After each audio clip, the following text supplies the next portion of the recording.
geeks. In earlier video, we have seen the introduction of Python. So, in that lecture, we have seen one word, that object-oriented language. So, what does this object-oriented language? We will see in this lecture. So, basically, there are two types of language: procedural programming language and object-oriented programming language. Now, what are these? What are these two type of different languages? We will see in this lecture. So let's see. Procedural programming language, जैसा कि नाम वैसा ही काम. Procedural मतलब कि एक के बाद एक काम, एक के बाद एक काम, मतलब कि एक प्रोसीजर के हिसाब से चलता है. जैसे कि अब मान लीजिए आपको चाय बनानी है, you have to make T.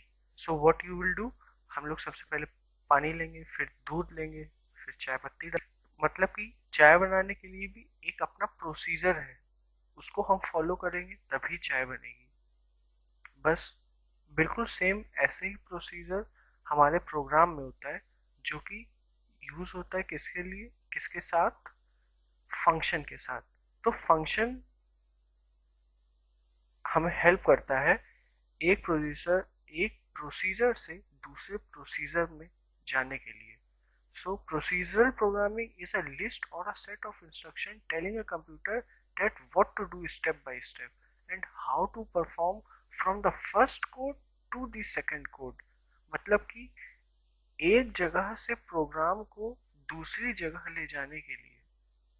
मतलब कि अगर आपने कोई पुरानी और लैंग्वेजेस पढ़ी होंगी तो फिर एक एग्जांपल देखिए कि आपने दो मेथड बनाए, दो फंक्शंस बनाए और एक फंक्शन में दूसरे फंक्शन को कॉल करा.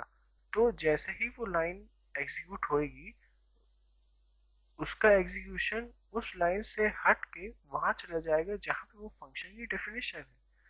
वही सेम काम होता है प्रोसीजरल प्रोग्रामिंग लैंग्वेज का, वही काम होता है देखा जाए तो.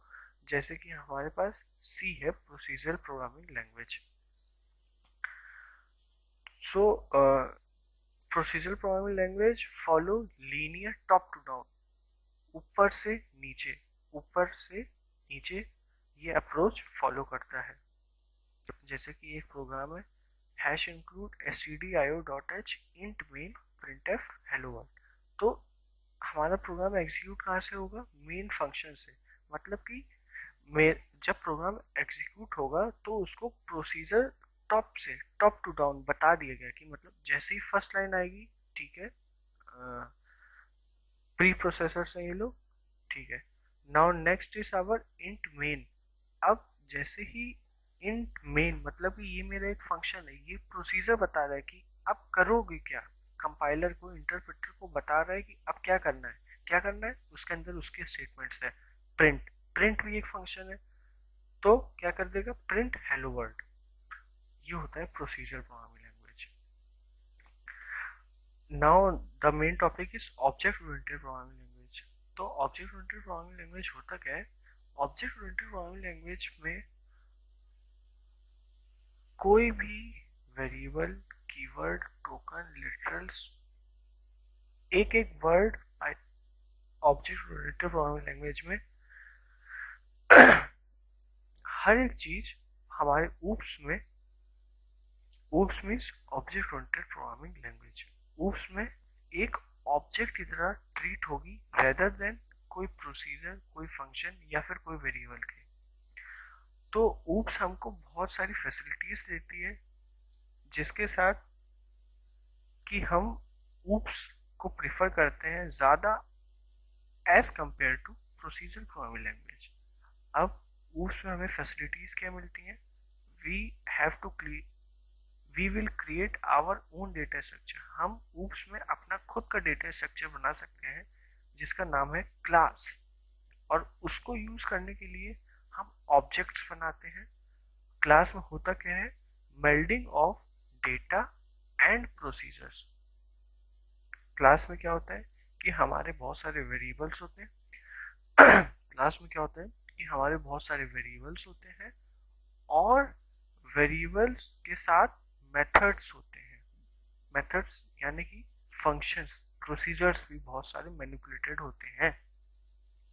और उस क्लास को यूज करने के लिए हम ऑब्जेक्ट बनाते हैं एज एन एट्रीब्यूट।